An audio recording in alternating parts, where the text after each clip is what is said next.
June is not only about Father's Day. Mm-hmm. June is also Black Music Month. And this past Monday, a few days ago, we celebrated Juneteenth, Mm-hmm. which is a national holiday now. And we want to shout out Naima Cochrane, Mm-hmm. who is at Naima on Twitter, who has created the Black Music Challenge. And we're following it. We've been following it all month.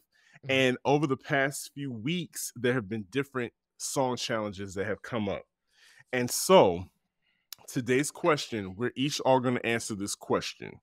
The question that's coming up is you can you still remember the first time you heard this song? And you answer the name of the song and when it actually the first time that you heard it and what is around that, what is surrounding that. So I say we let our guest. Yes. Well, he ain't a guest. He's family. Yes. What am I talking about? But we still gonna let him get the big piece of chicken and let him go first. Yes. Dr. Ed, what is that song that you remember and the first time you heard it? So I'm a Ralph Tresvant sensitivity brother. Yes. So I was writing poems for women back in the day. I was writing other brothers' poems. So I'm a hopeless romantic. You was writing other brothers' poems for him, Ed? I was writing other man. You Cyrano de Bergerac. Right. Hey, it's a lot of marriages and babies that came off some head right now. Okay. So I'm really gonna make y'all laugh because I did not know this person's name. But when I heard You Remind Me from Mary J. Yes. You remind me, of sweet men. Woo! Got in my soul, right? I remember being in Jackson, Mississippi in my aunt's car and losing it. Because in Mary J's voice, I heard the Black Church, I heard Pain, but I was sweet on this girl, and that was the song.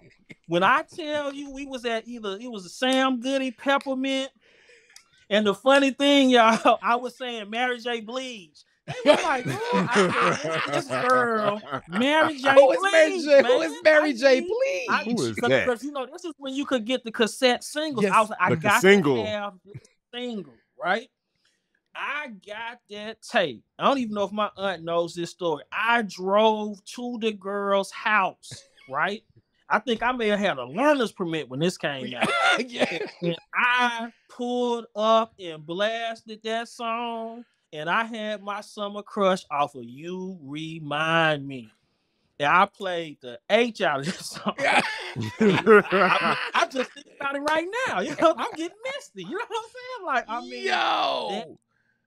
that song, like Mary J is like my big sister, auntie, cousin, because I have always been connected to her on a spiritual level. And so You Remind Me, you put it on right now, I just have to testify. Yep. So that's my... Man. I love that. In Mississippi, in the car. In Mississippi, in the car, at a Turtles or Peppermint, one of them, or Camelot. Mary J. Blige. Mary J. Blige. For me, and I've talked about this actually. It's been a while, but I talked about this on the show. But it led the first time I fell in love with hip hop. And so I was in the 6th grade and in Miss Carol's class, and Wani Lovett, who's one of our day ones. Shout out to Wani. And Wani had a videotape of videos that she had, taped on the thing. And Lyte As A Rock came on by MC Lyte, the like house version. I can't remember the name of that mix, but I will never forget watching that, hearing Lyte's cadence, and being like, where I want more of this. So yes, Lyte As A Rock, sitting in Miss Carol's class and listening to that song made such an impact on me, and actually includes one of my favorite hip hop verses ever. And started me on my hip hop journey. So that was 1988, and I'll never forget it. That's amazing. All right, so I guess that leaves me. So it's funny you were talking about fathers and fatherhood. Um, so the song, my memory connected with this song is because I became aware of my father, who my real father, I had not had any connection with. And I think I was 19 when my mom was like, okay, I think you're old enough, this is the name. Let's try and use this avenue to try and contact him so you can have that part of your life. And we sent out, I'm dating myself. We sent out, this is snail mail. So we Yes. sent out a letter to a place where we were thinking that somebody would have some connection to get the information to him, and it was returned to sender, and it came back and it said that person is deceased.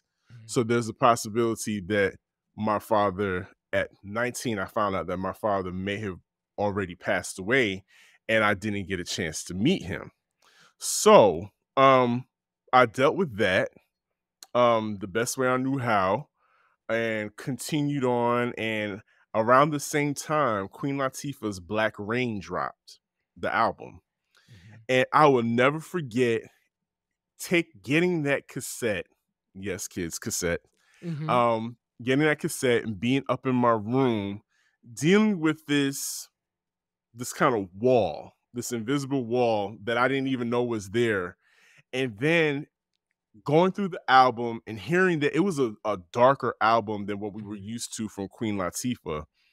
And J. Ray, Dr. Ed, the song that came up was Just Another Day. Yeah. Which has the Janet Jackson, well, it's Herb Alpert sample of is it Making Love in the Rain. Yeah. Right. And so that, coupled with Queen Latifah's vocals, which remind me of the I3s, Rita Marley and her singers that would sing back up with Bob Marley. So it kind of had that reggae tone, but very spiritual, and just something in that just spoke to me and like really evoked something in me. I'm hearing her lyrics, knowing that she was dealing with the death of her brother at the time. And that song impacted me something serious, to the point where I think I started crying the first time that I heard it. Yeah. And that song, I rewound it so many times.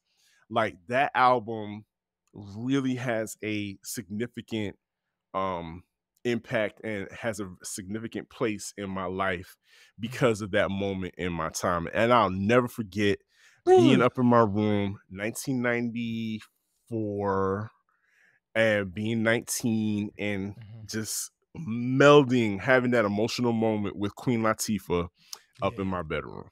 Wow. Living in Decatur off of Wesley Chapel at that time. Wow. Please, y'all, make sure that you follow. There's still time left to follow the Black Music Month Challenge. If you type in hashtag Black Music Month Challenge, it'll come up. And make sure you shout out at Naima. That's at Naima, for creating this challenge, because these are some thinking questions. Like, it's not just whatever, right? These are things that are making us think. And they're fun too.